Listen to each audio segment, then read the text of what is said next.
नमस्कार, ANB news देख रहे हैं आप और मैं हूं आपके साथ हितेंद्र। देश भर में लॉकडाउन 31 मई तक बढ़ा दिया गया है। इसके बारे में गृह मंत्रालय की ओर से गाइडलाइंस भी जारी कर दी गई हैं। केंद्र सरकार की तरफ से जारी की गई गाइडलाइंस में दिशा निर्देश दिया गया है कि हॉटस्पॉट वाले इलाकों में सख्ती जारी रहेगी। वहीं केंद्र सरकार की गाइडलाइंस में यह भी कहा गया है कि रेड, ग्रीन और ऑरेंज जोन राज्य सरकारों द्वारा तय किए जाएंगे। इसके साथ ही रेड, ऑरेंज, कंटेनमेंट और बफर जोन जिलाधिकारी द्वारा तय किए जाएंगे, लेकिन इन जोन में गृह मंत्रालय द्वारा जारी किए गए दिशा निर्देश का पालन करना होगा। वहीं सभी घरेलू और अंतर्राष्ट्रीय यात्री उड़ानों पर 31 मई तक रोक बरकरार रहेगी, जबकि अंतर्राज्यीय परिवहन राज्यों की सहमति के बाद चल सकते हैं। मेट्रो सेवा के साथ ही स्कूल, कॉलेज भी बंद रहेंगे और सरकार ने सभी सामाजिक, सांस्कृतिक और धार्मिक कार्यक्रमों पर प्रतिबंध जारी रखने के निर्देश दिए हैं।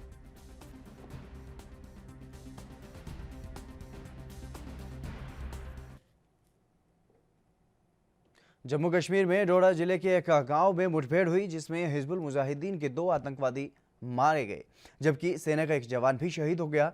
अधिकारियों ने बताया कि सुरक्षा बलों ने आतंकवादियों की मौजूदगी की सूचना मिलने के बाद डोडा में पोत्रा गांव में एक संयुक्त अभियान चलाया। इसके बाद दोनों ओर से मुठभेड़ शुरू हो गई और इस मुठभेड़ के बारे में जानकारी देते हुए जम्मू पुलिस के अधिकारी मुकेश सिंह ने यह बताया कि आतंकवादी ताहिर अहमद भट्ट के इलाके में होने की सूचना मिली थी और उसको मार गिराना एक बड़ी कामयाबी है।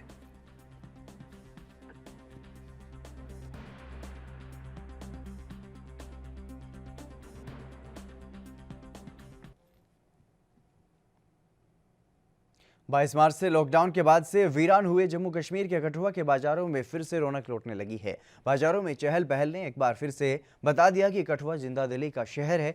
मोबाइल से लेकर ऑटोमोबाइल तक के शोरूम खुल चुके हैं। गर्मी से बेहाल लोगों की आवाजाही इलेक्ट्रॉनिक शोरूम पर बढ़ने लगी है।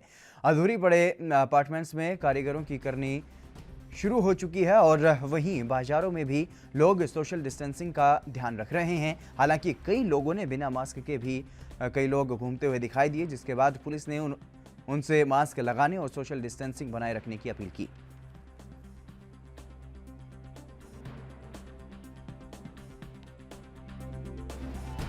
खुली है तो लोग फॉलो तो नहीं कर रहे थे वैसे। अब शायद पुलिस वगैरह आई है, उन्होंने बोला है कि थोड़ा सोशल डिस्टेंस वगैरह अगर आपको ज़रूरत है चीज़ों की, आप आओ, चीज़ें लो और थोड़ा सोशल डिस्टेंस बना के फिर चीज़ जो लेनी है वो ले सकते हो। मास्क वगैरह जो सब हैं। हाँ, लोग बिल्कुल भी मतलब यूज़ नहीं कर रहे हैं मास्क वगैरह। हाँ जी। अच्छा, क्या देखते हैं मार्केट खुलने के बाद कितनी रिलीफ मिली लोगों को, क्योंकि हाँ, मिल तो रही हैं, जैसे कोई भी चीज़ मिल तो नहीं रही थी, लेकिन अब थोड़ा हो रहा है चीज़ों को, मतलब कि हाँ ले पा रहे हैं लोग वगैरह। हम कहते हैं कि हफ्ते में एक दिन दुकान खुलने का आता है, उसको हाँ, बढ़ाना चाहिए। ज़्यादा नहीं खुलनी चाहिए, लेकिन हफ्ते में एक दिन खुलना चाहिए। हाँ, ताकि सब देंगे। अभी अच्छा लग रहा है, कम से कम सामान तो मिल रहा है। तो इसको क्या चाहते हैं, गवर्नमेंट बढ़ाए आगे, इसको खोले थोड़ा सा और ये? हाँ, मतलब डेज तो मिलने चाहिए ना, सामान तो लेना, सामान तो ज़रूरी है ना, ज़रूरी है, हर चीज़ ज़रूरी है लेने के लिए। तो जो लॉकडाउन में थोड़ा रिलैक्स मिला उसके लिए थैंक यू करेंगे। हाँ, वो तो ठीक है, लॉकडाउन तो ज़रूरी था, नहीं तो थैंक यू मैडम। केंद्र सरकार ने 17 मई के बाद भी कोरोना लॉकडाउन को जारी रखने का ऐलान किया है। लॉकडाउन का चौथा चरण अब 31 मई तक जारी रहेगा। इसको लेकर के दिल्ली के मुख्यमंत्री अरविंद केजरीवाल ने अपनी पहली प्रतिक्रिया जाहिर की है। उन्होंने कहा कि केंद्र के दिशा निर्देश दिल्ली सरकार के सुझावों के अनुरूप हैं। अपने ट्वीट में केजरीवाल ने लिखा है कि केंद्र के दिशा निर्देश दिल्ली सरकार के सुझावों के अनुरूप हैं, जिन्हें लाखों दिल्ली वासियों ने सुझाया था। हमने अपने लॉकडाउन समय को हेल्थ केयर सिस्टम तैयार करने में इस्तेमाल किया था, ताकि अगर कोरोना संक्रमण फैले तो हम तैयार रहें। लेकिन अब समय आ गया है कि कुछ पाबंदियों में ढील दी जाए।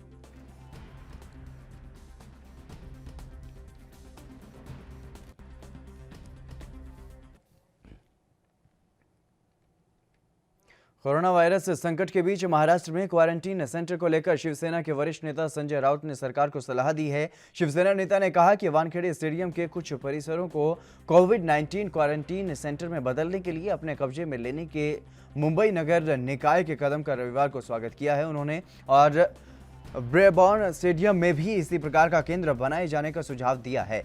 हालांकि महाराष्ट्र के कैबिनेट मंत्री और शिवसेना के वरिष्ठ नेता आदित्य ठाकरे ने संजय राउत के सुझाव का विरोध करते हुए कहा है कि स्टेडियम के मैदान की जमीनी मिट्टी की है और मानसून में वो इस्तेमाल करने के लायक नहीं होंगे।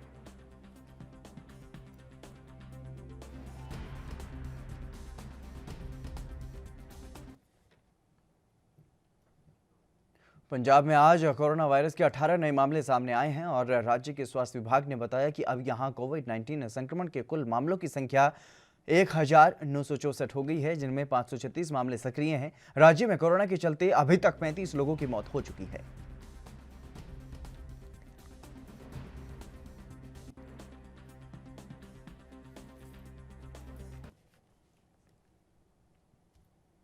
कोरोना संकट के बीच भारत के तटीय राज्यों के लिए एक और कुदरती आफत सामने है, जिसे लेकर पश्चिम बंगाल के कुछ जिलों में हाई अलर्ट जारी किया गया है। अम्फान नामक चक्रवाती तूफान राज्य के तटीय इलाकों में तबाही मचा सकता है और बंगाल के दीघा समुद्र तट पर आकर गिरने की इसकी संभावना है। करीब 120 से 150 किलोमीटर प्रति घंटे की तेजी से हवा चलने और बारिश होने की भी संभावना है। सरकार ने मछुआरों को समुद्र में न जाने की सलाह दी है। तो अब एक और जिस तरीके से कोरोना वायरस का कहर देश भर में देखने को मिल रहा है, तो वहीं तटीय इलाकों में अब इस चक्रवाती तूफान की तबाही आ सकती है और इसी को लेकर के अलर्ट किए गए हैं। कई राज्यों में अलर्ट जारी किया गया है और केंद्र सरकार की तरफ से कुछ जो स्पेशल श्रमिक ट्रेन जो चलाई जा रही हैं उनको भी रोका गया है। जो उड़ीसा और पश्चिम बंगाल की तरफ जा रही थी उनको रोकने की गुजारिश की गई है राज्य सरकारों की तरफ से और इसके लिए वहां पर एनडीआरएफ की टीम भी तैनात कर दी गई है ताकि किसी भी तरीके से अगर कोई परेशानी होती है तो जो लोग वहां पर, वैसे तो वहां से लोगों को हटा लिया गया है, लेकिन अगर फिर भी कुछ ऐसी स्थिति बनती है तो उसके लिए एनडीआरएफ की टीम को वहां पर मौजूद किया गया।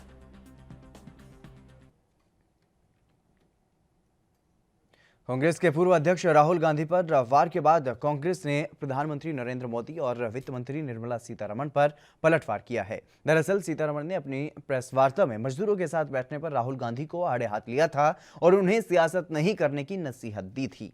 इसी को लेकर के कांग्रेस ने अपनी कड़ी प्रतिक्रिया जाहिर की है। राजस्थान के डिप्टी सीएम सचिन पायलट ने सीतारमण के बयान पर ऐतराज जताया है। उन्होंने कहा कि संकट के इस समय में मजदूर अपने घरों की ओर लौट रहे हैं, कई समस्याओं का सामना भी कर रहे हैं और राहुल गांधी जी ने अगर उनसे मुलाकात की है, उनकी पीड़ा जानी और घर पहुंचाने की व्यवस्था की, तो ऐसे में वित्त मंत्री की ओर से दिया गया यह बयान दुर्भाग्यपूर्ण है। इसके बजाय उनको राहत के उपाय सोचने चाहिए।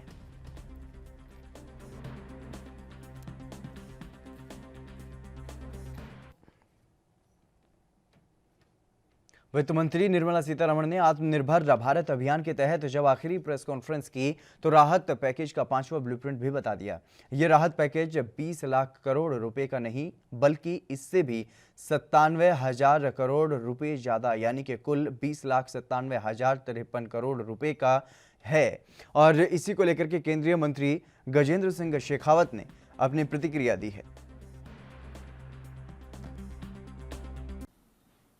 और आज उन्होंने जो है वो जो पॉलिसी रिफॉर्म शिक्षा के क्षेत्र में, चिकित्सा के क्षेत्र में, कंपनी और कॉरपोरेट सेक्टर को और अधिक सहूलियत और स्वतंत्रता देने के दृष्टिकोण से, और इस सब के अतिरिक्त रोजगार, ग्रामीण रोजगार को, क्योंकि इस पेंडेमिक के कारण से जिस तरह से लोग वापस अपने घरों में गए हैं, उनको स्थानीय स्तर पर रोजगार मिल सके, इसके निमित्त नरेगा में 40,000 करोड़ रुपए के एडिशनल आवंटन की बात की है। नरेगा के माध्यम से 61,000 करोड़ रुपया जो है खर्च होगा, ऐसा बजट में घोषणा की गई थी। अब 1,01,000 करोड़ रुपए का निवेश इसके द्वारा किया जाएगा। जैसा हम सब जानते हैं कि पिछले 2 महीने में भी, मार्च और अप्रैल के महीने में भी, अप्रैल और मई के महीने में भी 10,000 करोड़ रुपये का निर्माण जो है का निवेश कुल मिला करके, और उसके माध्यम से परिसंपत्तियों का निर्माण नरेगा के माध्यम से हुआ है। और आने वाले समय में 300 करोड़ कार्य दिवस जो है, वर्किंग मैन डेज जो हैं, इसके माध्यम से और अधिक दिए जा सकेंगे, सृजित किए जा सकेंगे और लोगों को स्थानीय स्तर पर रोजगार भी मिल सकेगा। और विशेष रूप से क्योंकि इस बार माननीय प्रधानमंत्री जी का भी निर्देश है और पंचायती राज मंत्रालय के साथ में ग्रामीण विकास मंत्रालय के साथ मिलकर के हमने इस योजना को अमली जामा पहनाने के लिए राज्यों को आग्रह भी किया है, लिख करके भेजा है कि जो 65% हिस्सा इसके माध्यम से, नरेगा के माध्यम से जो खर्च होता है, उसका 65% हिस्सा जो एनआरएम एक्टिविटीज़ के लिए, नेचुरल रिसोर्स मैनेजमेंट के लिए जो है वो अधिकृत किया गया है। हिंदुस्तान में कोरोना वायरस का कहर लगातार बढ़ता जा रहा है। इस घातक वायरस की चपेट में पुलिसकर्मी और मेडिकल स्टाफ भी आ रहे हैं। अब ताजा मामला राष्ट्रपति भवन से सामने आया है, जहां पर तैनात एसीपी कोरोना पॉजिटिव पाए गए हैं। राष्ट्रपति भवन में तैनात एसीपी के कोरोना की चपेट में आने से हड़कंप मच गया है। फिलहाल एसीपी को इलाज के लिए अस्पताल में भर्ती करवाया गया है और इसके साथ ही उनके आसपास के कई लोगों को क्वारंटीन भी किया गया है। इसके साथ ही राष्ट्रीय राजधानी दिल्ली में अब तक 180 से ज्यादा पुलिसकर्मी कोरोना वायरस की चपेट में आ चुके हैं। इससे पहले राष्ट्रपति भवन में काम करने वाले एक सफाई कर्मी की बहू भी कोरोना पॉजिटिव पाई गई थी। वो अपने परिवार के साथ राष्ट्रपति भवन के कैंपस में ही रह रही थी और इसके बाद राष्ट्रपति कैंपस में रहने वाले 125 परिवारों को होम क्वारंटीन किया गया था।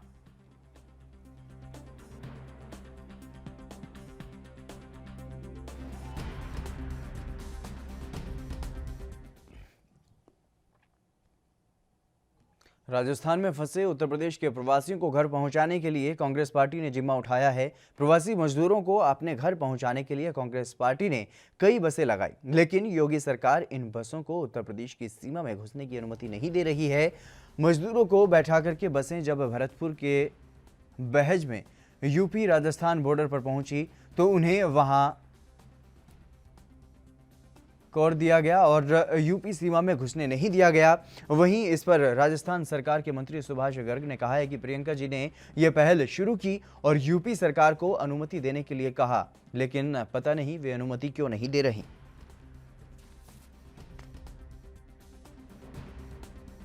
की तरफ से कांग्रेस पार्टी की ओर से जो पूरी देख रहे हैं कि हमारे जो राष्ट्रीय सचिव हैं कांग्रेस पार्टी के, प्रभारी सचिव भी हैं यूपी के, जुबेर खान जी देख रहे हैं, उनको स्पेशली यहाँ भेजा गया है जो सारी व्यवस्थाओं को निर्देशित भी कर रहे हैं।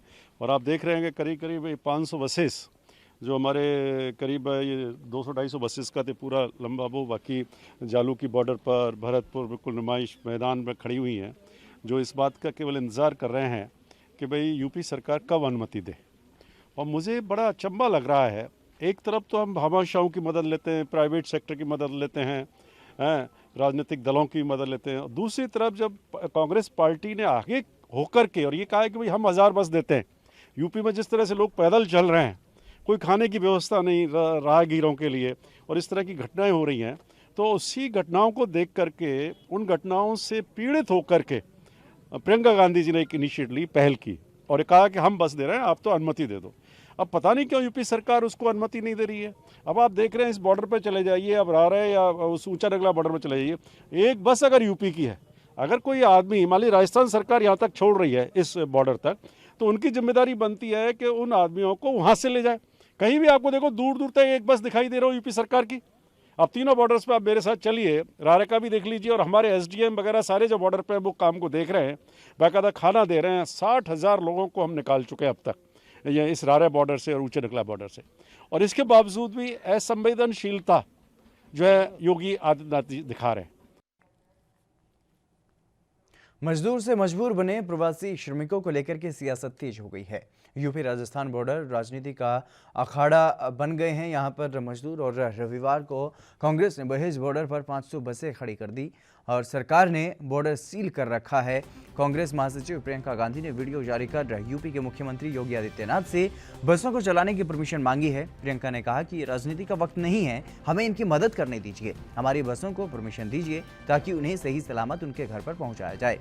वहीं मथुरा कांग्रेस के जिला अध्यक्ष दीपक चौधरी ने यह बताया है कि हम सभी सुबह 12 बजे से बहेज के बॉर्डर पर बैठे हुए हैं। अधिकारियों से बात भी की गई है, लेकिन अभी तक मजदूरों को ले जाने की परमिशन नहीं मिली है। आदरणीय मुख्यमंत्री जी, मैं आपसे निवेदन करना चाहती हूँ, ये राजनीति का समय नहीं है।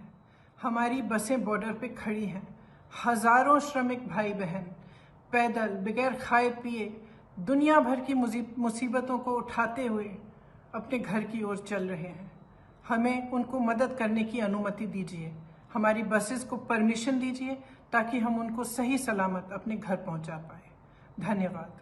जय हिंद। हम यहाँ उत्तर प्रदेश और राजस्थान राज्यों की सीमा पे बैठे हुए हैं, बहेज बॉर्डर पे, और देखिए कितनी शर्म की बात है। हमारी माननीय राष्ट्रीय महासचिव उत्तर प्रदेश की प्रभारी माननीय हमारी प्रियंका गांधी जी ने कल आह्वान किया था कि हम 1000 बस उत्तर प्रदेश को उपलब्ध कराएंगे, उत्तर प्रदेश सरकार को उपलब्ध कराएंगे। ये जो श्रमिक मारा मारा घूम रहा है। प्रवासी ये श्रमिक हैं, इन लोगों के लिए कहीं कोई वाहन नहीं है, कहीं खाने के लिए कोई व्यवस्था नहीं है, कहीं रहने के लिए व्यवस्था नहीं है। पैदल हजारों हजार किलोमीटर चल चल के आ रहे हैं और मारे जा रहे हैं। उन लोगों के लिए उत्तर प्रदेश सरकार व्यवस्था नहीं कर रही। कांग्रेस पार्टी जब अपनी तरफ से व्यवस्था कर रही है तो ये उसको भी कहीं भी जो है लेना नहीं चाहते। आज उत्तर प्रदेश और राजस्थान की सीमा पर कांग्रेस पार्टी ने 500 बसें इनको उपलब्ध कराई हैं और इनकी हठ धर्मता ऐसी है कि हम लोग 12 बजे से बैठे हुए हैं, परमिशन मांग रहे हैं कि इन बसों को आ जाने दें और इनकी व्यवस्थाओं में लें। प्रमुख सचिव उत्तर प्रदेश सरकार से कहा गया है, लेकिन ये कहीं भी कोई परमिशन नहीं दे रहे और टकराव की स्थिति और है। दुनिया भर की फोर्स लगा दी गई है।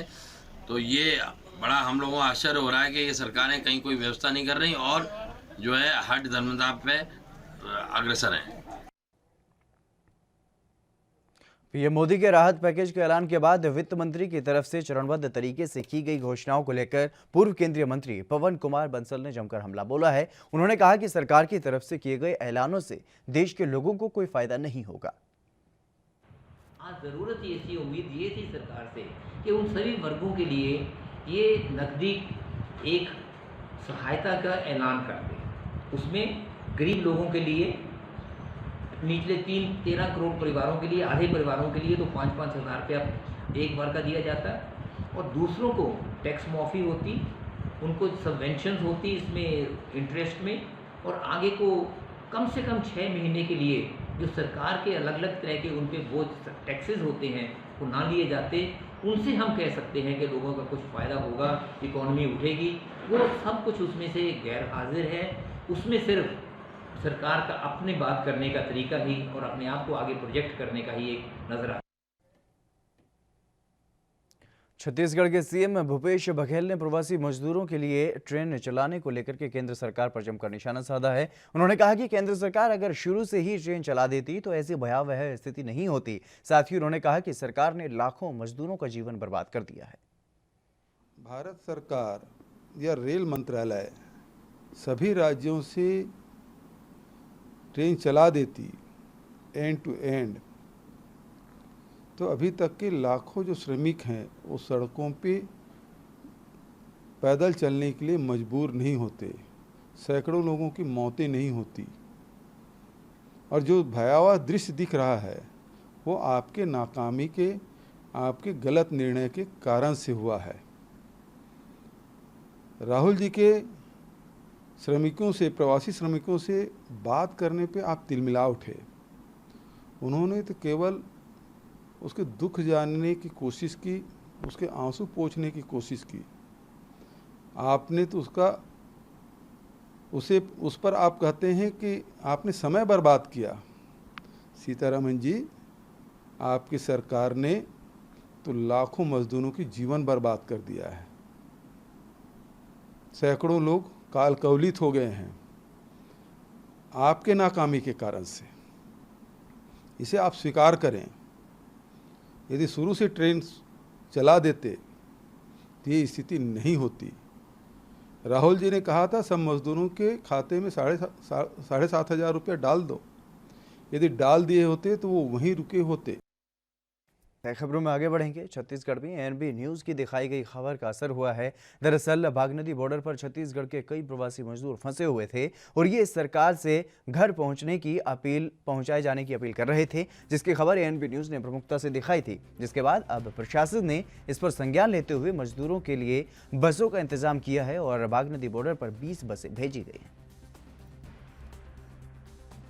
जिस तरीके से छत्तीसगढ़ में ये जो प्रवासी श्रमिक हैं ये फंसे हुए थे, वहाँ पर इसी खबर को एएनबी न्यूज़ ने प्रमुखता से दिखाया था, जिसके बाद से एएनबी न्यूज़ की खबर का असर हुआ है और इस खबर के बाद 20 बसें वहाँ पर भेजी गई हैं ताकि इन मजदूरों को इनके घरों तक पहुँचाया जाए। ये मजदूर लगातार सरकार से गुहार लगा रहे थे, लेकिन इनकी सुनने वाला वहाँ पर कोई नहीं था और तब एएनबी न्यूज़ ने इनकी इस आवाज़ को सरकार तक पहुँचाने का काम किया, जिसके बाद सरकार जागी और इनके लिए 20 बसों का इंतज़ाम किया गया और अब इन्हें घर भेजा गया है।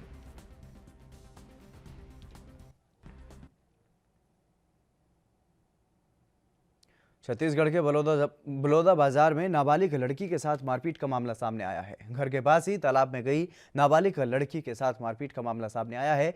कई युवकों पर गाली गलौज कर मारपीट करने का आरोप लगाया गया है। लड़की के माता पिता गांव में नहीं रहते हैं, वो कमाने खाने के लिए दूसरे राज्य में गए हुए हैं, लेकिन लड़की के परिजनों ने मामले की शिकायत थाने में दी, जिस पर पुलिस ने मामला दर्ज कर लिया है और अब जांच की जा रही है। क्या मामला है? कल सरधा भाठा गांव में 5:30 बजे शाम को मेरे रिश्ते में मेरे भतीजे की 2 बेटी हैं, उनके माँ बाप कमाने खाने के लिए गए हैं जम्मू कश्मीर। वो लोग शौच मैदान के लिए तालाब गए थे, घर के पास ही तालाब है। तो 2 बहन हैं, एक 10वीं पढ़ रही बड़ी वाली और छोटी 7वीं 8वीं, दोनों गए थे। तो तालाब से पानी लेके बाल्टी के माध्यम से वो लोग खेत तरफ गए हैं। उसके बाद गांव के 6 लड़के थे, वो लड़के लोग भी नहाने आज जैसे भी उनके हिसाब से गए, वो लोग फिर कपड़ा वपड़ा निकाले नहाने के लिए या फिर उनके पीछे आए। तो बच्चे लोग जब खेत तरफ जाने लगे तो ये लोग भी 6 के 6 उधर गए, लड़कियां जो जा रही थी उधर। तो लड़की लोग बोले कि तुम लोग कहाँ आ रहे हो, ऐसे करके उसमें कुछ उसके बाद विवाद हुआ। फिर उसके बाद वो हाथापाई किए लड़कियों के साथ, छोटी नाबालिग लड़कियों के साथ वो मारपीट किए। तो इसी बात पे लड़की और उनके बीच में बहस हुई, बहस इतनी बढ़ गई कि गाली गलौज करके तीनों लड़के ने उनके साथ मारपीट की। सर उसमें कपड़े फटने की भी बात सामने आ रही है, दुष्कर्म करने का भी बात सामने आ रहा था, तो क्या कुछ सच्चाई है इसमें? नहीं, ये बात तो मेरे से नहीं बताई है। मारपीट के दौरान उसकी मस्तक में चोट आई है, ये बताया मुलाजा के लिए भेजे। सर क्या कार्रवाई की जा रही है? उसमें अपराध पंजीबद्ध किया गया है, तो उस चरण में 323 पलवल के उटावड़ थाना क्षेत्र में एक गांव में 3 साथियों ने एक नाबालिग के साथ दुष्कर्म किया, जिसकी शिकायत उटावड़ थाने में दे दी गई है। थाना प्रभारी अब्बास खान ने बताया कि पीड़ित का मेडिकल परीक्षण करवाकर आगे कार्रवाई शुरू कर दी गई है। उटावड़ थाना प्रभारी अब्बास खान ने यह भी बताया है कि पुलिस ने मामला दर्ज कर आगे की कार्रवाई शुरू कर दी है, लेकिन अभी तक किसी की गिरफ्तारी नहीं हो पाई है। एक नाबालिग के साथ दुष्कर्म किया गया है और 3 दरिंदों ने इस सामूहिक दुष्कर्म को, इस घिनौनी वारदात को अंजाम दिया है, जिसके बाद मामले की शिकायत थाने में दी गई और थाना अधिकारी ने बताया कि मामला दर्ज कर लिया गया है और जांच की जा रही है। जो पीड़ित है उसका मेडिकल करवा लिया गया है और आगे की कार्रवाई में अब पुलिस जुट गई है। एक नाबालिग बच्चा है 13-14 साल का, और वो कहता है कि मेरे को इस्लामाबादी मोहल्ले में एक वीरान मकान में 3 लड़के थे, वो भी नाबालिग ही हैं, वो एक कमरे में ले गए और मुझे पहले फिल्म दिखाई और फिल्म दिखाने के बाद बारी बारी तीनों ने मेरे साथ बुरा काम किया। ये कंप्लेंट आई है, पर्चा दर्ज करके मेडिकल करा के कार्रवाई की जा रही है। किसी की कोई गिरफ्तारी अभी तक हुई? अभी किसी की गिरफ्तारी नहीं है, जांच चल रही है और मेडिकल के बाद और जांच के बाद ही उनको गिरफ्तार किया जाएगा। उत्तर प्रदेश के हरदोई में जिला प्रशासन ने कई दुकानों को अलग अलग दिनों में खोलने का निर्धारित समय किया था, जिसमें सुबह 8 बजे से दोपहर 2 बजे तक ही दुकानें खुल सकेंगी और उसमें भी दुकानदारों की सख्त जिम्मेदारी होगी कि वो सोशल डिस्टेंसिंग का पालन करवाएंगे। इस सबके बीच बाजार में सोशल डिस्टेंसिंग की धज्जियां उड़ती हुई दिखाई दी और नवीन मंडी परिसर में रोजाना धज्जियां उड़ रही है, जिसको लेकर के प्रशासन ने अभी तक सख्ती नहीं दिखाई है। तो लगातार जिस तरीके से लॉकडाउन जारी है कोरोना वायरस के संक्रमण से बचने के लिए, उसी को लेकर के सख्त हिदायतें दी जा रही हैं केंद्र सरकार की तरफ से और राज्य सरकारों की तरफ से भी और जिला प्रशासन की तरफ से भी। जिस तरीके से अनुमति दी जा रही है, जहां पर कोरोना वायरस का कम संक्रमण फैला है वहां पर अनुमति दी जा रही है सभी को काम धंधा करने की, लेकिन दुकानदारों को ये सुनिश्चित करने के लिए भी कहा गया है कि वो सोशल डिस्टेंसिंग का पालन करवाएंगे। लेकिन बावजूद इसके सोशल डिस्टेंसिंग की धज्जियां उड़ती हुई नजर आ रही हैं, जिसको लेकर के प्रशासन कई जगहों पर सख्त कार्रवाई कर रहा है। लेकिन हरदोई में प्रशासन भी कहीं ना कहीं नदारत दिखाई दे रहा है, लापरवाही प्रशासन की भी दिखाई दे रही है, इन पर कोई कार्रवाई नहीं की जा रही है।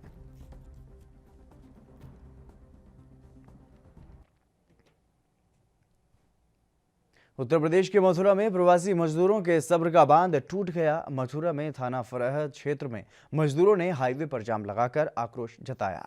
मजदूरों ने हंगामा किया और टायर रखकर आग भी लगा दी। नाराज मजदूरों का कहना था कि वो 2-3 दिन से भूखे प्यासे हैं, उनके लिए कोई व्यवस्था नहीं की जा रही है। अब पैदल भी नहीं चलने दिया जा रहा है, गंतव्य तक पहुंचने के लिए वाहन भी उपलब्ध नहीं करवाए जा रहे हैं। करीब 2500 मजदूर इस क्षेत्र में परेशान घूम रहे हैं। प्रशासन ने गाड़ियों की व्यवस्था नहीं कराई है। इससे नाराज होकर मजदूरों ने आग लगा दी और हाईवे पर जाम लगा दिया।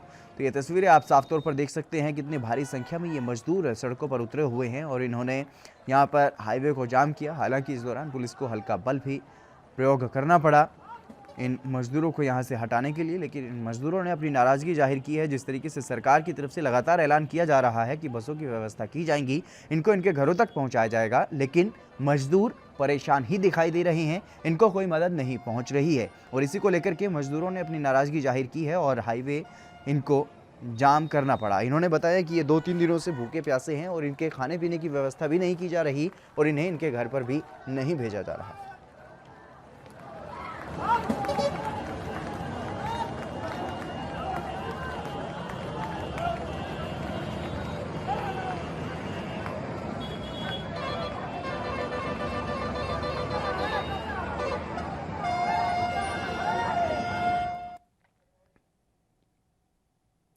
उत्तर प्रदेश में अलीगढ़ के थाना बन्ना देवी क्षेत्र में एक विवाहिता ने खुदकुशी कर ली। विवाहिता के भाई ने ससुराल वालों पर हत्या का आरोप लगाया है। विवाहिता के भाई ने बताया कि बहन को दहेज के लिए प्रताड़ित किया जाता था और उसके साथ मारपीट की जाती थी। 8 महीने से उसको मायके में भी नहीं आने दिया गया। हत्या से कुछ दिन पहले विवाहिता ने अपनी मां से बातचीत की थी तो उसने कहा था कि उसकी सास उसके साथ मारपीट करती है। ये अलीगढ़ से ये मामला सामने आया है जहां पर एक विवाहिता ने आत्महत्या की है, लेकिन जो विवाहिता के परिवार वाले हैं और उसके परिजनों ने साफ तौर पर उसके ससुराल वालों पर यह आरोप लगाया है कि उसकी हत्या की गई है और उसको प्रताड़ित किया जाता था। लगातार उसको दहेज के लिए प्रताड़ित किया जाता था। लड़की के भाई ने ऐसे आरोप लड़की के ससुराल वालों पर लगाए हैं और इसी के चलते विवाहिता ने ये आत्महत्या की है, ऐसा कहा गया है।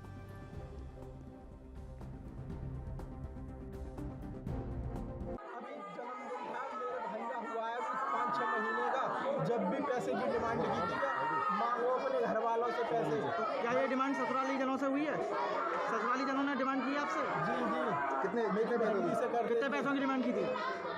लड़का हुआ है कि ले लो 1-1.5 लाख ऐसे मौके पर मिल जाते हैं जबरदस्ती। तो मेरी बड़ी बहन जी से बात करने के लिए भी बिल्कुल। ससुराल कहाँ पे है? किसी से बात करने नहीं देते थे। ससुराल कहाँ पे है? ससुराल कहाँ पे है? यही ससुराल है मेरी बहन। गुजरात के मेहसाना में फंसे 1791 प्रवासी मजदूरों को लेकर रविवार को श्रमिक स्पेशल ट्रेन अलीगढ़ पहुंच गई और जिसमें 14 जिलों के प्रवासी श्रमिक शामिल थे। इन श्रमिकों का स्वास्थ्य विभाग की टीम ने थर्मल स्क्रीनिंग की और फिर बसों में बैठाकर उन्हें खाद्य सामग्री और पानी उपलब्ध करवाया गया। घरों तक भिजवाने के लिए 150 रोडवेज और प्राइवेट बसों की व्यवस्था की गई।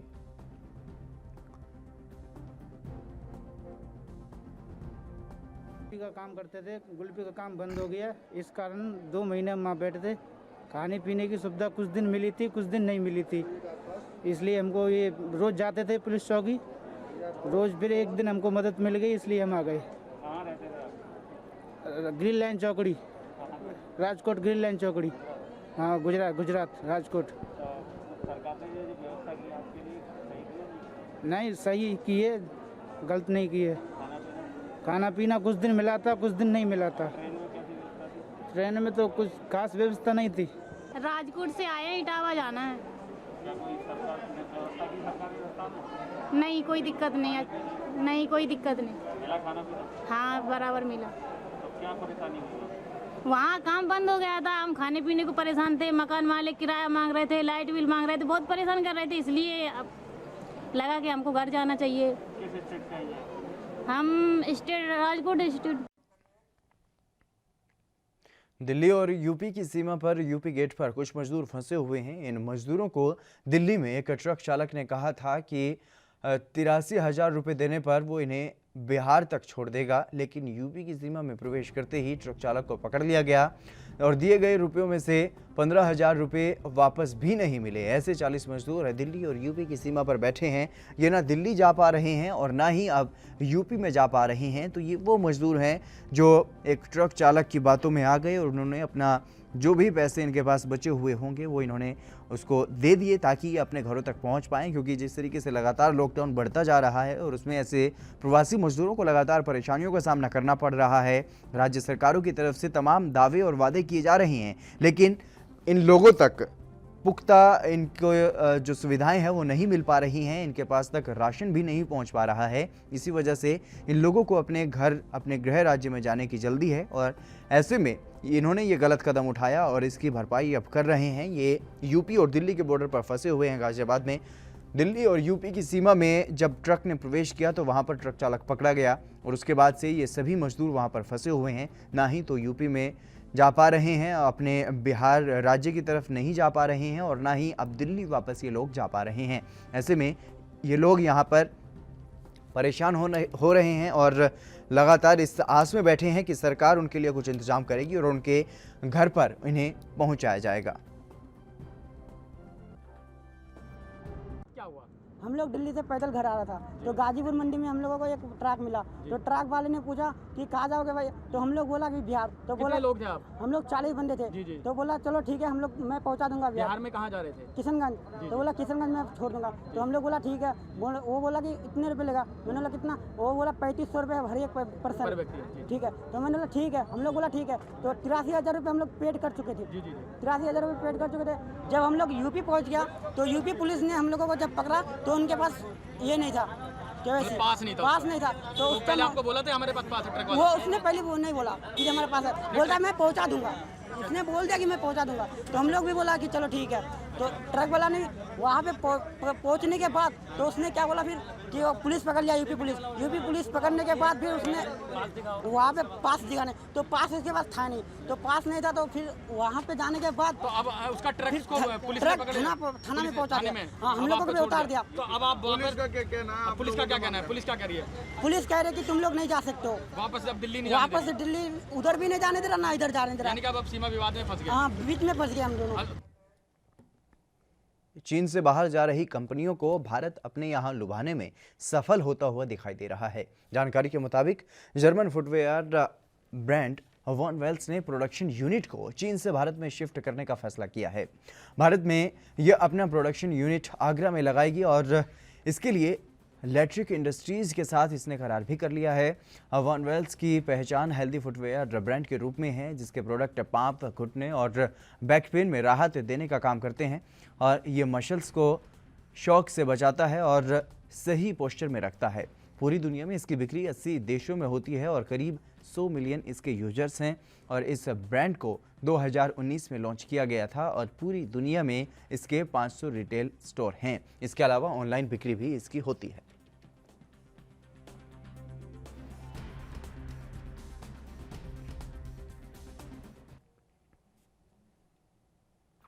भारत अगले हफ्ते विश्व स्वास्थ्य संगठन के एग्जीक्यूटिव बोर्ड का चेयरमैन बनने जा रहा है। भारत WHO में जापान की जगह लेगा।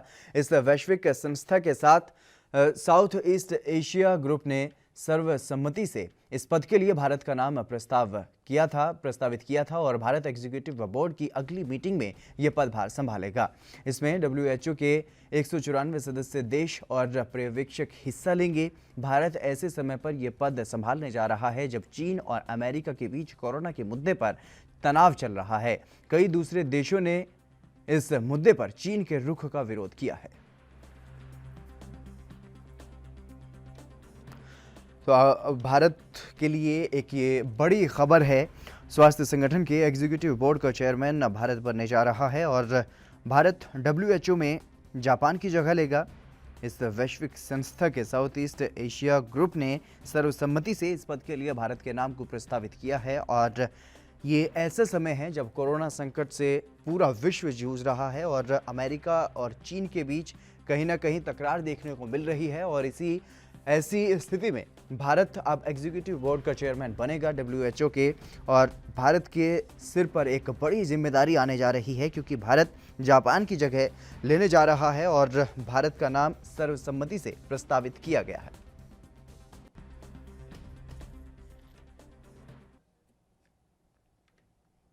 गुरदासपुर के एक गांव में दिल दहला देने वाली घटना सामने आई है जहां झाड़ियों में एक भ्रूण पड़ा हुआ मिला है।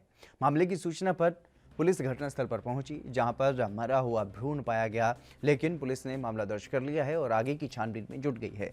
पुलिस ने भ्रूण का डीएनए करवाकर आगे की कार्रवाई करने की बात कही है। थाना सदर एसएचओ ने बताया कि सदर थाने के गांव बाबोवाल की ये घटना है, जहां पर झाड़ियों में एक मरा हुआ भ्रूण पाया गया है। मरे हुए भ्रूण को पुलिस ने एक व्यक्ति ने सूचना दी थी पुलिस को। उसके बाद पुलिस वहां पर पहुंची तो देखा बदबू आ रही थी और कुत्ते वहां पर इधर उधर घूम रहे थे और तब देखा तो एक भ्रूण वहां पर मरा हुआ पड़ा था, जिसको पुलिस ने उठाया और पोस्टमार्टम के लिए भेजा। पोस्टमार्टम के बाद आगे की कार्रवाई में पुलिस जुट गई है और पुलिस अधिकारी ने बताया है कि शव का डीएनए करवाया जाएगा और उसके बाद जो भी जांच में सामने आएगा उसके आधार पर आगे की कार्रवाई की जाएगी।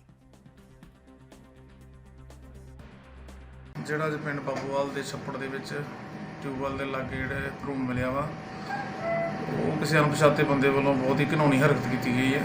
ਉਹਦੇ ਵਿੱਚ ਅਸੀਂ ਅੰਡਰ ਸੈਕਸ਼ਨ 318 315 ਆਈਪੀਸੀ ਦੇ ਤਹਿਤ ਜੋ ਬਣਦੀ ਕਾਨੂੰਨੀ ਕਾਰਵਾਈ ਅਮਲ ਵਿੱਚ ਲਿਆਵਾਂਗੇ। ਇਹ ਕੋਈ ਲੜਕਾ ਵੀ ਹੈਪੀ ਸਨ ਆਫ ਗੁਰਦਿਆਲ ਵਾਸੀ ਆਪਣਾ ਬਾਬੂਵਾਲ, ਉਹਨਾਂ ਨੇ ਫੋਨ ਤੇ ਇਤਲਾਹ ਦਿੱਤੀ ਇਹ ਇੱਦਾਂ ਪਿੰਡ ਦੇ ਛੱਪੜ ਦੇ ਵਿੱਚ ਇੱਕ ਕੋਈ ਲਿਫਾਫਾ ਵਾ ਤੇ ਉਹਦੇ ਵਿੱਚੋਂ ਕਾਫੀ ਸਮੈਲ ਆ ਰਹੀ ਹੈ ਤੇ ਕੁੱਤੇ ਬਾਰ-ਬਾਰ ਉਧਰ ਘੁੰਮ ਰਹੇ ਨੇ। ਉਹਦੇ ਫਿਰ ਫੋਨ ਦੇ ਉੱਪਰ ਇਤਲਾਹ ਦੇ ਉੱਪਰ ਪੁਲਿਸ ਪਾਰਟੀ ਮੌਕੇ ਤੇ ਪਹੁੰਚੀ। ਮੌਕੇ ਤੇ ਜਾ ਕੇ ਫਿਰ ਉੱਥੋਂ ਉਹਨਾਂ ਦੀ ਹੈਲਪ ਦੇ ਨਾਲ ਉਹਨੂੰ ਲਿਫਾਫੇ ਨੂੰ ਬਾਹਰ ਕੱਢਿਆ ਗਿਆ। ਉਹ ਦੇਖਿਆ ਗਿਆ ਤੇ ਉਹਦੇ ਵਿੱਚੋਂ ਫਿਰ ਇੱਕ ਮਰਿਆ ਹੋਇਆ ਭਰੂਣ ਸਾਨੂੰ ਬਰਾਮਦ ਹੋਇਆ। ਕਾਰਵਾਈ ਇਹਦੀ ਹੈ, ਸਭ ਤੋਂ ਪਹਿਲਾਂ ਤਾਂ ਆਪਾਂ ਹੁਣ ਇਹਨੂੰ ਆਪਣੇ ਬੋਡੀ ਨੂੰ ਭਰੂਣ ਨੂੰ ਆਪਾਂ ਭੇਜ ਰਹੇ ਨੇ ਸਿਵਲ ਹਸਪੀਟਲ ਗੁਰਦਾਸਪੁਰ ਤੋਂ ਪੈਕ ਕਰਕੇ ਮੁੜ ਕੇ ਅੰਮ੍ਰਿਤਸਰ ਜਾਊਗਾ। तब आफ्टर पोस्टमार्टम ਇਹਦਾ ਫਿਰ ਡੀਐਨਏ ਲਿਆ ਜਾਊਗਾ। ਡੀਐਨਏ ਤੋਂ ਫਿਰ ਅੱਗੇ ਫਰਦਰ ਜੋ ਵੀ ਇਨਵੈਸਟੀਗੇਸ਼ਨ ਦੇ ਵਿੱਚ ਤੱਥ ਸਾਹਮਣੇ ਆਉਣ ਉਹਦੇ ਤਹਿਤ ਕਾਰਵਾਈ ਕੀਤੀ ਜਾਊਗੀ। कोरोना के प्रति लोगों को जागरूक करने के लिए हरियाणा के फरीदाबाद जिला प्रशासन ने अनोखी तरकीब का इस्तेमाल किया है। जिला प्रशासन ने यमराज के रूप में एक व्यक्ति को सड़क पर उतार दिया जो लोगों को जागरूक कर रहा है। बता दें कि फरीदाबाद शहर में छठी मौत और 147 संक्रमित होने के बाद मिशन जागृति मंच संस्था और ट्रैफिक पुलिस ने सड़कों पर यमराज को उतारकर लोगों को चेतावनी देते हुए जागरूक किया है कि यदि उन्होंने मास्क और सोशल डिस्टेंसिंग का पालन नहीं किया तो यमराज उन्हें ले जाने में देर नहीं करेगा। इस अवसर पर यमराज की वेशभूषा में नुक्कड़ नाटक के जरिए यमराज ने एक लड़की की जान ये कहते हुए बख्श दी कि यदि वो मास्क लगाएंगे और नियमों का पालन करेंगे तो उन्हें बख्श दिया जाएगा, वरना यमराज उन्हें ऊपर ले जाने में देर नहीं करेगा। तो इस तरीके से अलग अलग तरीके से हर जगह पर लोगों को जागरूक करने का काम किया जा रहा है और फरीदाबाद में अब यमराज को उतार दिया गया है सड़कों पर और यमराज लोगों को जागरूक करने का काम कर रहा है। और जिस तरीके से लोग समझ जाएं, किसी भी तरीके से तमाम तरह के प्रयास किए जा रहे हैं। यमराज लोगों को जागरूक कर रहा है कि अगर वो सावधानी बरतकर सड़कों पर उतरते हैं तो उनको बख्श दिया जाएगा। अगर वो सावधानी नहीं बरतते हैं और लापरवाही बरतते हैं, बाहर घूमते हैं बेवजह, तो उनको यमराज ऊपर ले जाने में ज़रा भी देर नहीं करेगा।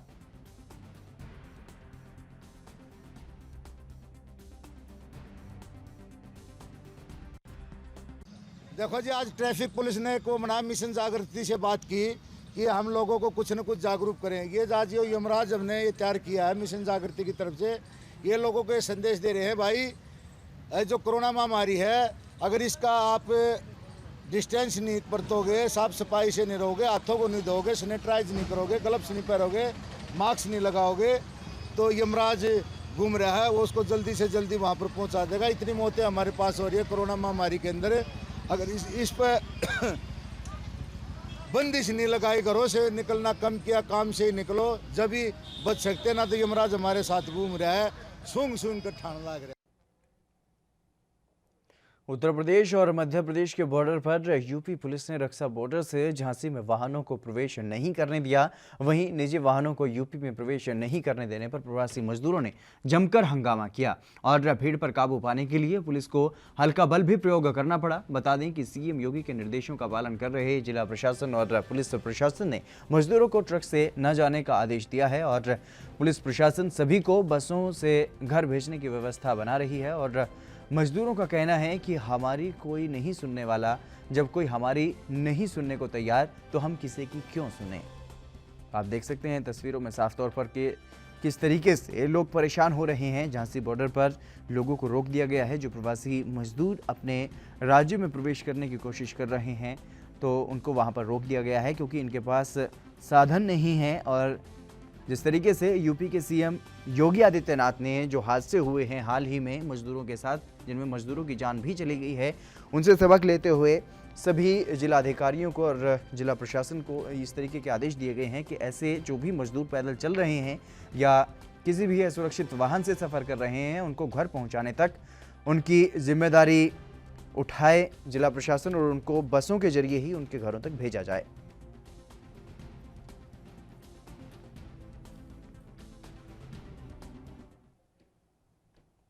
खबरों में आगे बढ़ेंगे। उत्तर प्रदेश के जौनपुर से एक बड़ी खबर सामने आई है, जहां पर पवारा थाना क्षेत्र के अमोद गांव में कोरोना पॉजिटिव का शव जलाने पहुंचे प्रशासन को ग्रामीणों के विरोध का सामना करना पड़ा है। ग्रामीणों ने वहां पर शव को कहीं और ले जाकर जलाने की बात कहते हुए जमकर हंगामा किया और गाड़ियों पर पत्थरबाजी करते हुए कई गाड़ियों को क्षतिग्रस्त भी कर दिया, जिसके बाद पुलिस ने लाठी भांजकर ग्रामीणों को खदेड़ा और उसके बाद कोरोना पॉजिटिव का अंतिम संस्कार किया गया।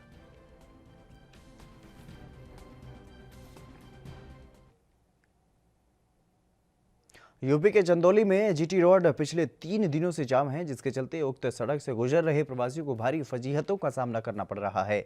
सड़क जाम की वजह से जीटी रोड पर आवागमन काफी मुश्किल हो गया है। जीटी रोड पर बालू लदे ओवरलोड ट्रकों के चलते भीषण जाम लग गया है। देखते ही देखते यूपी बिहार के कर्मनाशा बॉर्डर से लेकर के मोहनिया तक जीटी रोड जाम हो गया और बाद में पुलिस ने कड़ी मशक्कत के बाद रोड के उत्तरी लेन से किसी तरह आवागमन को शुरू करवाया है। जाम में देश के कोने कोने से गाड़ियां रिजर्व कर आ रहे प्रवासी मजदूरों के भी कई वाहन फंसे रहे और जीटी रोड के दक्षिणी लेन में जाम की स्थिति अब भी यथावत बनी हुई है। शनिवार को भी इस महाजाम में एम्बुलेंस भी फंसे हुए देखी गई और हाईवे जाम होने की वजह से यूपी पुलिस प्रशासन की ओर से बालू लदे वाहनों के यूपी में प्रवेश पर रोक लगाए जाने की को ही यहां पर कारण बताया जा रहा है। क्या जाम में आप कितने समय से फंसे हुए हैं? कल 2 बजे दिन से फंसे हुए हैं। कल 2 बजे दिन से आप फंसे हुए हैं। आपको क्या क्या परेशानियां झेलनी पड़ी? परेशानी तो बहुत झेलना पड़ रहा है कि जैसे खाना पीना नहीं मिल रहा है। और क्या सरकार द्वारा कुछ पानी की व्यवस्था, खाने की व्यवस्था या कुछ वैसी व्यवस्थाएं आपको मुहैया कराई जा रही है? कुछ नहीं मिल रहा है यहाँ पर। और आप गाड़ी में क्या लिए हुए हैं? आटा लिए हुए हैं। आपको समय से भी पहुँचाना है? हाँ। तो आप कितने दिनों से फंसे हुए हैं? कल दोपहर 3 बजे। हरियाणा के करनाल के ग्रामीण क्षेत्र से गुजर रही आवर्धन नहर टूट गई। इससे पानी कई गांवों में घुस गया और वहां बाढ़ जैसे हालात बन गए। बता दें कि जिले के घरौंडा क्षेत्र के पास रावल गांव में नहर के किनारे पैच बना हुआ था। बताया जा रहा है कि ये नहर रविवार अलसुबह टूट गई और नहर में दरार पानी के लगातार बढ़ते दबाव के चलते करीब 50 फीट के लंबे गैप में तब्दील हो गई और इसी के साथ भारी मात्रा में पानी नहर से बाहर निकलकर ग्रामीण क्षेत्रों की ओर बढ़ने लगा। हालांकि इसकी जानकारी ग्रामीणों के साथ पुलिस और प्रशासन के अधिकारियों को जब मिली तो चारों तरफ से हड़कंप मच गया और फिलहाल प्रशासन ने युद्ध स्तर पर राहत और बचाव कार्य शुरू किया और इस पानी को रोका। और क्या ये सर गाँव रावर है, 3-4 बजे की नाइट टूट रही है। देखो आपके सामने कितना पानी पानी हो गया। 3-4 बजे की टूट रही। सूर फार्म वाले का बहुत नुकसान हो गया जी। तो ये गांव में पानी घुस गया अंदर? गांव में बहुत दूर दूर तक देखो जहाँ तक आपकी जा रही है नजर, बहुत पानी घुस गया। गांव का नुकसान बहुत हो गया जी। तो कौन सी आवर्धन नहर है ये? यूपी के सहारनपुर में एक ही परिवार के 3 घरों में आग लगने का मामला सामने आया है। दरअसल मामला थाना बिहारीगढ़ क्षेत्र के कुरडी खेड़ा गांव का है, जहां पर एक ही परिवार के 3 घरों में भयंकर आग लगी और वहीं आग लगने से घर के अंदर रखा सारा सामान जलकर राख हो गया और ग्रामीणों ने आग बुझाने का प्रयास भी किया और सूचना मिलने पर पुलिस और फायर ब्रिगेड की गाड़ी मौके पर पहुंची। वहीं मशक्कत के बाद आग पर काबू पाया गया।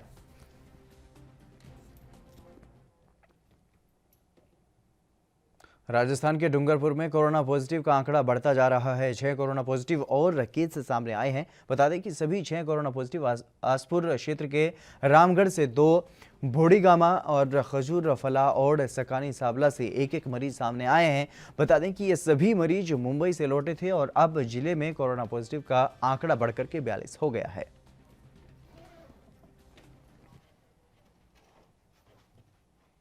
राजस्थान के लक्ष्मणगढ़ में रह रहे पश्चिम बंगाल के श्रमिकों को बस से रवाना किया गया है। करीब 38 लोगों को Lakshmangarh national highway Modi college के पास से एसडीएम कुलराज मीणा, अधिशासी अधिकारी सीताराम कुमावत की देखरेख में रवाना किया गया है। हालांकि बस में बैठने से पहले उनकी हेल्थ स्क्रीनिंग की गई और साथ ही बस को सैनिटाइज किया गया। इसके अलावा श्रमिकों को खाने के पैकेट और बिस्किट और पानी की बोतल भी दी गई।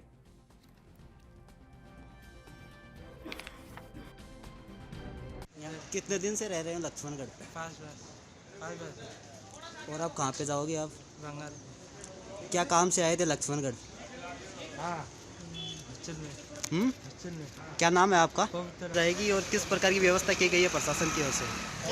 के निर्देशानुसार हमने यहाँ पे पश्चिमी बंगाल के करीब 38 लोगों को यहाँ से रवाना किया है। उनके लिए उनकी स्क्रीनिंग की गई है मेडिकल डिपार्टमेंट के द्वारा और उनके लिए खाने की व्यवस्था, बिस्किट पानी वगैरह की व्यवस्था हमारे द्वारा की गई है। यूपी के बहराइच में कोरोना संक्रमितों की संख्या लगातार बढ़ रही है, जिससे जिलेवासी दहशत में हैं। शनिवार को देर रात जिले के विभिन्न क्षेत्रों में 5 लोगों की रिपोर्ट पॉजिटिव आई है और बहराइच में कोरोना मरीजों की संख्या बढ़कर के 42 हो गई है। अब तक मिलने वाले मरीज बाहर से आए हुए हैं।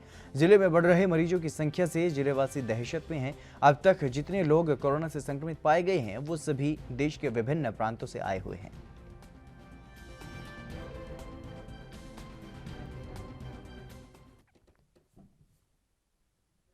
प्रवासी मजदूरों का पलायन अभी भी रुकने का नाम नहीं ले रहा है। यमुनानगर से लाए गए प्रवासी श्रमिकों को हरियाणा पुलिस ने वापस पंजाब भेजना चाहा तो पंजाब पुलिस ने श्रमिकों को वापस लेने से आनाकानी की और जिसके चलते प्रवासी तपती धूप में भी बीच अधर में लटके रहे। हरियाणा पंजाब के बीच ये प्रवासी मजदूर फुटबॉल की तरह बन चुके हैं। ये लोग पूरे तरीके से टूट चुके हैं। इन्होंने बताया कि ये यूपी बॉर्डर तक पहुंच गए थे, लेकिन इन्हें कहा गया कि आपका मेडिकल करवा कर यूपी भेजा जाएगा, लेकिन पुलिस इन्हें वापस पंजाब बॉर्डर पर ले आई। हम लोग नखलऊ जिला जा रहे हैं मलिहाबाद। हम चले हैं जगतपुरा गए, जगतपुर से 9 तारीख के यहाँ वो लैंड करा रहे हैं। वो भी नया एक मैसेज आया। हम लोग 2 दिन सुहाना गए, वहाँ कह रहे तुम्हारे में कोई मैसेज जब आएगा बताएगा तो क्या खाएंगे क्या करेंगे। जब मेरा आदमी नहीं है एक हाथ में को हमको खाई दे दे, तब हम लोग पैदल सारे बंदे पर घरे जाते रहे और हम वहाँ निकल गए के हरियाणा अपने ऊपर बॉर्डर पर। वहाँ से कहला रोक लीन, कहला चलो वहाँ स्कूल में रुको, चला व्यवस्था होगी पानी का, तुमको वहाँ से मेडिकल हो जाए, वहाँ से तुमको ऊपी भेज दी जाए। वहाँ जब हम लोग बैठे रहे, जब 8 बजा कहला चलो तुम्हारे लोगन बस आ गए ऊपी लिए फार्म भरे चले। वहाँ से लेके बस सीधा इसी अम्बाला के चल रहे।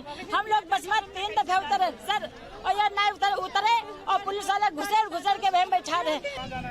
हम लुधियाना से आए हैं, हम यूपी लखनऊ। क्या हुआ था? अब हम जा रहे हैं और बॉर्डर नांग गए। अब वो बोल रहे हैं कि आओ बस तुमको भेज देंगे हम। अब हम बोल रहे हैं जब बैठ गए हैं तब हम बोल रहे हैं सर कहाँ हमको जाना है, कहाँ भेजोगे? तो बोल रहे हैं कि जाओ। फिर हम बोले कि सर कहाँ भेज रहे हैं, हमको बता तो दो हम कहाँ उतरेंगे। तो फिर हम रोने लगे, छोटे छोटे 3-4 बच्चे हैं, हम रोने लगे। फिर हम दरवाजे सामने रोने लगे, तब पुलिस वाले हमारे चाटा मार दिया। ऐसी क्या बात है, हमको घर जाना है, यहाँ पे खाना नहीं मिलता है, यहाँ पे पानी कमरा वाले नहीं देते हैं, क्या करें हम, क्या खाएं?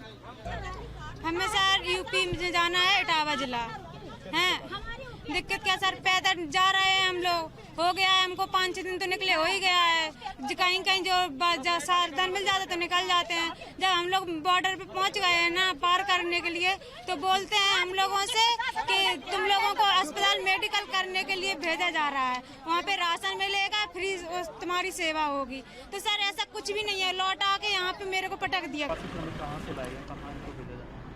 ये जो पैदल सड़क के ऊपर चल रहे हैं, इनको रोक के समझाया जा रहा है कि जहाँ से आप लोग आए हो वहाँ पे आपके लिए व्यवस्था की गई है, जहाँ पे भी आपने जाना है, चाहे वो प्रशासन आपको बाय ट्रेन भेजे या बाय बस भेजे, तो अब इनको ये जहाँ से आए इनको वहाँ पे छोड़ा जा रहा है वापस। तो पंजाब सर ले नहीं रहा है इनको, कुछ ऐसा है? वो बात चल रही है एक बार ऑफिसर्स की, तो जैसा भी होगा डिसीजन उस हिसाब से इनको, सरकारी बसें हैं, कुछ रोडवेज़ की हैं, कुछ हमारे पुलिस प्रशासन की हैं, तो जहाँ से आए इनको वहाँ छोड़ा जाएगा। यमुनानगर से लाए गए? कुछ यमुनानगर से हैं, कुछ हमारे यहाँ से जो पैदल जा रहे हैं या इधर उधर से आ रहे हैं, जो खेतों में के रास्ते से आ रहे हैं या रेलवे ट्रैक से आ रहे हैं, वो सारे इकट्ठे करके इनको जहाँ से लाया गया वहाँ छोड़ रहे हैं इनका उस तो बाद ही ਜਿਹੜਾ ਡਿਸਪਿਊਟ ਚੱਲ ਰਿਹਾ ਉਸ ਤੋਂ ਬਾਅਦ ਹੀ ਪਤਾ ਲੱਗੇਗਾ ਕੀ ਚੱਲ ਰਿਹਾ। ਅੱਛਾ जी नहीं सर हरियाणा वाले की कह रहे हैं? हरियाणा वाले आगे नहीं जाने देते इनको, पीछे लौट रहे हैं, वापस कर रहे हैं। ये जो लोग हैं इनका। चलिए फिलहाल मेरे साथ खबरों में बस इतना ही, दीजिए इजाजत, नमस्कार।